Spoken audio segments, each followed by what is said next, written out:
அனைவருக்கும் அன்பான வணக்கங்கள். இன்று பிப்ரவரி மாதம் 14ஆம் நாள். இது உலகெங்கிலும் உள்ள இளைஞர்கள் அனைவருக்கும் தெரிந்த ஒரு முக்கியமான நாள். ஆமாம், இது காதலர் தினம். காதல் என்ற பொருளை பற்றி பலவிதமான கருத்துகள் ஆதி நாள் முதல் இன்றைய நாள் வரை தொடர்ந்து மக்கள் மத்தியில் பேசிக்கொண்டேதான் வருகிறார்கள்.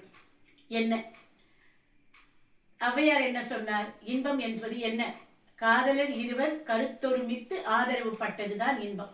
இரண்டு காதலர் இருவரும் சேர்ந்து ஒரே கருத்தாயிருந்தால் அங்குதான் இன்பம் இருக்கிறது என்றார். விளையாட்டாக காதலை நினைப்பவர்கள் பாடுகின்ற பாட்டு எது அப்படின்னு பார்த்தோம்னா, காதல் என்பது எதுவரை? கல்யாண காலம் வரும் வரை என்றார். அப்படித்தானா? இல்லை, அது எல்லா காலமும் கூட வருகின்ற ஒரு உணர்வு. இதை கவிஞர் கண்ணதாசன் ரொம்ப அழகா ஒரு திருடாதை படத்துல சொல்லியிருக்கார்.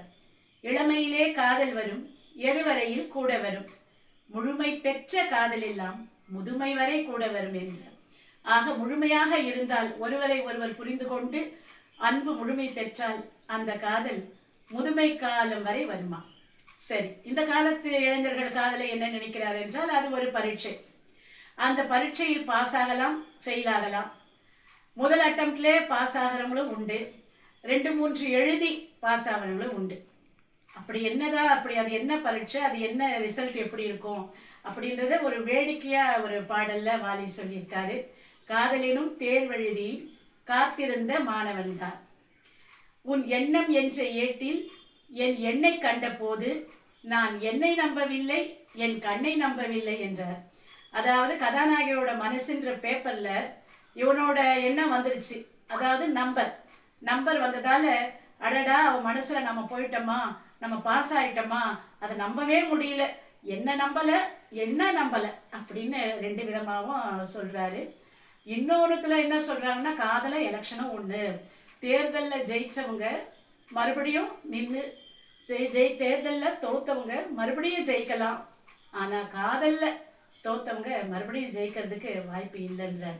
இப்படி பலவிதமான கருத்துக்கள் கொண்ட என்னென்னைக்கும் புதுமையா இருக்கிற ஒரு விஷயம் காதல் இல்லாவிட்டால் பூமி சுத்தாது அப்படின்றாரு வைரமுத்து. காதலின் சின்னமாக, காதலின் அடையாளமாக எல்லாரும் காட்டுகின்ற மலர் ரோஜா மலர். ரோஜாவில் முள்ளும் இருக்கிறது, காதலிலும் பூவும் இருக்கிறது, முள்ளும் இருக்கிறது, இன்பமும் இருக்கிறது, துன்பமும் இருக்கிறது. முல்லை பார்த்தால் ரோஜா தெரியாது, ரோஜாவை பார்த்தால் முள் தெரியாது. நாம் ரோஜாவை மட்டும் பார்ப்போம், நல்ல விஷயத்தை மட்டும் பார்த்து ரோஜாவின் மனத்தையும் மென்மையும் அனுபவிப்போம். முள் போல் வருகின்ற சிக்கல்களை கிள்ளி விடுவோம். வாழ்க காதல்.